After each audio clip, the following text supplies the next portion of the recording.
പെട്ടെന്ന് വെയിറ്റ് പറയാനായിട്ടും പെട്ടെന്ന് ഫാറ്റ് പറയാനായിട്ടും ഈ ഗ്രീൻ ടീ കുടിക്കുന്ന ആൾക്കാരുണ്ട്.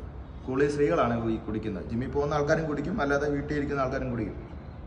എവിടെയെങ്കിലും കണ്ടിട്ട് ഗ്രീൻ ടീ കുടിച്ചാൽ ഫാറ്റ് പറയുമെന്ന് പറഞ്ഞ് കുടിക്കുന്ന ആൾക്കാരുണ്ട്.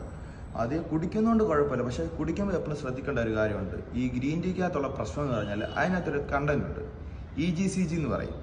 അത് ഒരു 800 mg മേളിലായി കഴിഞ്ഞാൽ നിങ്ങളുടെ ലിവർ കിഡ്നിക്ക് ഒരു തീരുമാനമാകും. കാരണം അത് ഉറപ്പായിട്ടും അതിന് ഡാമേജ് ഉണ്ടാക്കും. അത് ഏകദേശം ഒരു 250 ml, അതായത് ഒരു കപ്പിനകത്ത് 200 to 300 mg ആണ് EGCG ഉള്ളത്.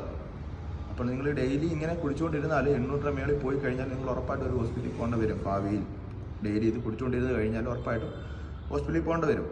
അപ്പോഴേക്കും നിങ്ങൾ ഇന്ന് എക്സസൈസ് ചെയ്യാനുള്ള ബുദ്ധിമുട്ട് കാരണം, അല്ലെങ്കിൽ ജിമ്മിൽ പോകാനുള്ള മടി കാരണം ഈ ഇങ്ങനെയുള്ള കാര്യങ്ങളൊക്കെ കുടിച്ചുകൊണ്ടിരുന്ന് കഴിഞ്ഞാൽ പിന്നീട് നിങ്ങൾ ഹോസ്പിറ്റലിൽ പോകുക, അല്ലെങ്കിൽ വേറെ അങ്ങനെ സൈഡ് എഫക്റ്റും കാര്യങ്ങളും കാണും.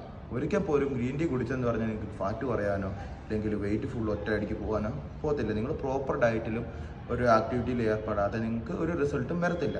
അത് അവരുടെ പരസ്യത്തിൽ പോലും അവർ പറയുന്നുണ്ട്, എക്സസൈസിനോടൊപ്പം ഗ്രീൻ ടീ എന്നാണ് പറയുന്നത്. അവർക്ക് തന്നെ അറിയാം ഇത് മാത്രം കുടിച്ചാൽ ഒരു കാര്യമില്ലെന്ന്. അതുകൊണ്ട് പ്രോപ്പറായിട്ട് ഡയറ്റ് നോക്കുക, എക്സസൈസ് ചെയ്യുക, പിന്നെ ഇത് ചെയ്യുന്നെങ്കിൽ കുടിക്കുന്നെങ്കിൽ എപ്പോഴും ഒരു അളവിൽ മാത്രം കുടിക്കുക.